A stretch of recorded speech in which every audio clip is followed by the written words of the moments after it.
Violinist ബാലഭാസ്കറിന്റെ മരണത്തിന് ശേഷം ചിലരുടെ മോങ്ങലും തേങ്ങലും ഒടുക്കത്തെ സഹതാപവും ഒക്കെ കാണുമ്പോഴാണ് നമുക്ക് ഇവരോടാണ് പുച്ഛവും വെറുപ്പും അറപ്പും ഒക്കെ തോന്നുന്നത്. മാതാപിതാക്കളോടാണ് പറയുന്നത്, മക്കളെ ഉണ്ടാക്കി വിട്ടാൽ പോരാ, അവരെ സ്നേഹിക്കാനും ബഹുമാനിക്കാനും അവർ ജീവിച്ചിരിക്കുമ്പോൾ അവർക്ക് വേണ്ട പരിഗണന കൊടുക്കാനും ഒക്കെ പഠിക്കണം. ബാലഭാസ്കർ ചെയ്ത തെറ്റെന്താണ്?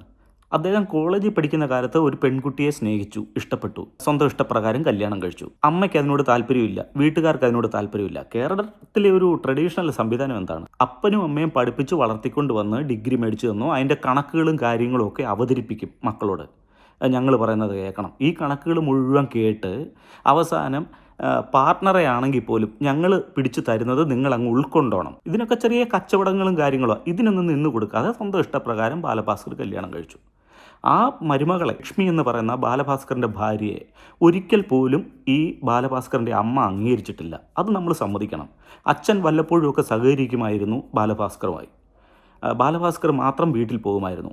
ഒറ്റ തവണ മാത്രമാണ് ബാലഭാസ്കറിൻ്റെ ഭാര്യ ലക്ഷ്മി ബാലഭാസ്കറിൻ്റെ വീട്ടിൽ പോയത്. അതും വളരെ അതൃപ്തിയോടുകൂടി തന്നെയാണ് അത് സ്വീകരിച്ചതും ഒക്കെ. അത് ബാലഭാസ്കറിൻ്റെ ഭാര്യ തന്നെ ഇൻ്റർവ്യൂവിന് പറയുന്നുണ്ട്. ഏതൊരു മാതാപിതാക്കളും എങ്ങനെ ആവരുത് എന്നുള്ളതിൻ്റെ ഒരു യഥാർത്ഥ തെളിവാണ് ഇവിടെ ബാലഭാസ്കറിൻ്റെ മരണത്തോടു കൂടി ഈ ഒരു ഫാമിലി കാണിച്ചു തരുന്നത്. മകൻ ചത്താലും മരുമകളുടെ കണ്ണീര് കണ്ടാൽ മതി എന്നുള്ള ഒരവസ്ഥയാണ് ഇപ്പോൾ ഇവിടെ. കാരണം ജീവിച്ചിരുന്ന ബാലഭാസ്കറിനെയോ മരുമകളെയോ കൊച്ചുമകളെയോ അകറ്റി നിർത്തിയ ഈ മാതാപിതാക്കൾ ഇന്ന് ബാലഭാസ്കറിൻ്റെയും ആ പിഞ്ചുകുട്ടിയുടെയും മരണത്തിന് ശേഷം ജീവിച്ചിരിക്കുന്ന ഭാര്യയെ ക്രൂശിക്കുന്നു. എന്താണ് ബാലഭാസ്കറിൻ്റെ ഭാര്യ ചെയ്യുന്ന തെറ്റ്?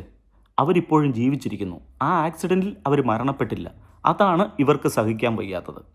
ബാലഭാസ്കറിൻ്റെ മരണത്തിന് ശേഷം ഒരു കലാകാരനെ പോലും നമ്മൾ മനസ്സിലാകുന്നത്, കലാഭവൻ ഷോബിയോ അവൻ്റെ പേരെന്താണെന്ന് പോലും നമ്മളിപ്പോഴും എനിക്ക് മനസ്സിലാകുന്നില്ല. അവനൊക്കെ ദൃക്സാക്ഷിയാണെന്ന് പറഞ്ഞ് വന്നതാണ്. അവൻ്റെ ചരിത്രം എന്ന് പറഞ്ഞു കഴിഞ്ഞാൽ 30-ലധികം കേസ് അവനെതിരെ ഉള്ളതാണ്. ഫേമസ് ആകാൻ ചില ആളുകൾ ഇതിന് അനുകൂലമായിട്ടും പ്രതികൂലമായിട്ടും സംസാരിച്ചു തുടങ്ങും. കാരണം അവൻ എത്ര പെട്ടെന്നാണ് ഫേമസ് ആയത്. ബാലഭാസ്കറിൻ്റെ വീട്ടുകാരോടും അവരുടെ റിലേറ്റീവ്സിനോടും ഒക്കെ പറയാനുള്ള എൻ്റെ ഒരു പേഴ്സണലായിട്ടുള്ള ഒരു ഒപ്പീനിയനാണ്, മരിച്ചവരെ മരിച്ചു.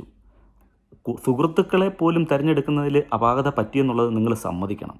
കാരണം ബാലഭാസ്കറിൻ്റെ മരണത്തിന് ശേഷം ഈ വണ്ടി ഓടിച്ചിരുന്ന ഇവരെ രണ്ടുപേരെയൊക്കെയാണ്, ബാലഭാസ്കറിൻ്റെ കൂട്ടുകാരെയാണ് സ്വർണ്ണക്കള്ളക്കടത്തിൽ പ്രതി ചേർത്ത് അറസ്റ്റ് ചെയ്യപ്പെട്ടത്. അപ്പം ബാലഭാസ്കർ ജീവിച്ചിരുന്ന കാലഘട്ടത്തിൽ പോലും സ്വന്തം കൂട്ടുകാരെ പോലും തിരഞ്ഞെടുക്കുന്നതിൽ പരാജയപ്പെട്ട ഒരു വ്യക്തിയാണ്. അതിൻ്റെ ഉത്തരവാദിത്വം ഈ അച്ഛനും അമ്മയും ഏറ്റെടുക്കണ്ടേ?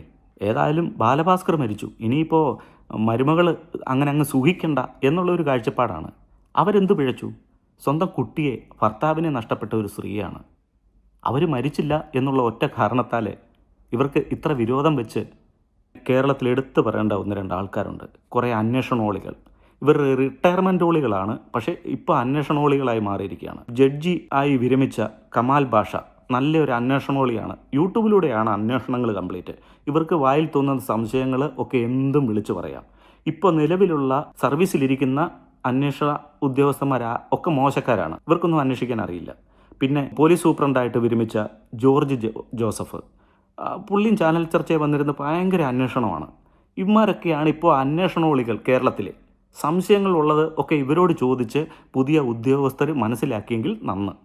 എല്ലാ കാര്യത്തിനും അഭിപ്രായമുണ്ട്. ചിലപ്പം വിധിക്കാനും ആളുണ്ട്. അതായത് ജോർജ് ജോസഫ് അന്വേഷിക്കും, കമാൽ ബാഷ അവർകൾ വിധിക്കും.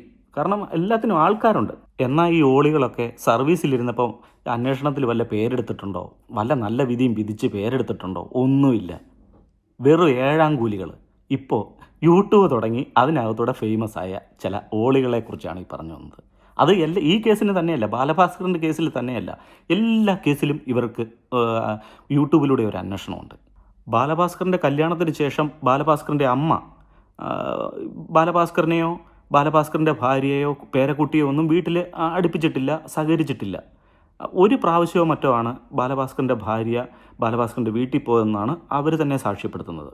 അതേസമയം ബാലഭാസ്കറിൻ്റെ അച്ഛൻ ബാലഭാസ്കറുമായിട്ട് നല്ല സഹകരണം, നല്ല സ്നേഹബന്ധം കാത്തു സൂക്ഷിച്ചിരുന്നു. അതിൽ നിന്ന് നമ്മൾ മനസ്സിലാക്കേണ്ടത്, ഒരു അച്ഛൻ ഒരു ആണിൻ്റെ സ്വഭാവവും പെണ്ണിൻ്റെ സ്വഭാവമുള്ള വ്യത്യാസമാണ്. അങ്ങനെയാണ് ഈ പഴഞ്ചൊല്ല് തന്നെ ഉണ്ടാകുന്നത്, മകൻ ചത്താലും വേണ്ടില്ല മരുമകളുടെ കണ്ണീര് കണ്ടാൽ മതിയെന്ന്.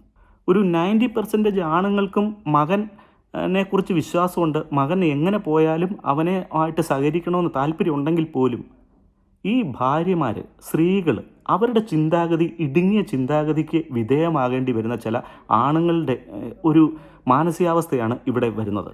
നമ്മൾ ഈ കാര്യങ്ങളൊക്കെ മനസ്സിലാക്കണം. ഇന്നത്തെ കാലത്ത് സ്നേഹിച്ച് കല്യാണം കഴിക്കുന്നത് ഒരു തെറ്റൊന്നുമല്ല. അത് ഏത് ജാതിയിൽപ്പെട്ടവർക്കും ഏത് മതത്തിൽപ്പെട്ടവർക്കും അതൊക്കെ സാധ്യമാകുന്ന കാര്യമാണ്.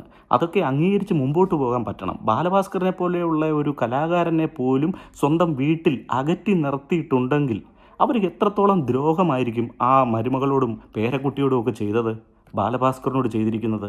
അത് നമ്മൾ കാണാതെ പോകരുത്. അവസാനം എന്തെങ്കിലും ഒരു ആക്സിഡൻറ്റാൽ തീർന്നു കഴിഞ്ഞാൽ വന്ന് മോങ്ങുകയാണ്, കരയുകയാണ്, മുതലക്കണ്ണീര് പൊഴിക്കുകയാണ്. ഇതിലിപ്പോൾ അവസാനം അന്വേഷണം കൊലപാതകമല്ല, സ്വാഭാവിക ആക്സിഡൻറ്റിൽ ഉള്ള മരണമാണെന്ന് വിധി വന്നാൽ തന്നെ ഒരിക്കലും അംഗീകരിക്കില്ല ഈ പേരൻസ്, ഇവരുടെ ബാലഭാസ്കറിൻ്റെ കുടുംബമൊന്നും. ഒരു റിലേറ്റീവ്സും അംഗീകരിക്കില്ല.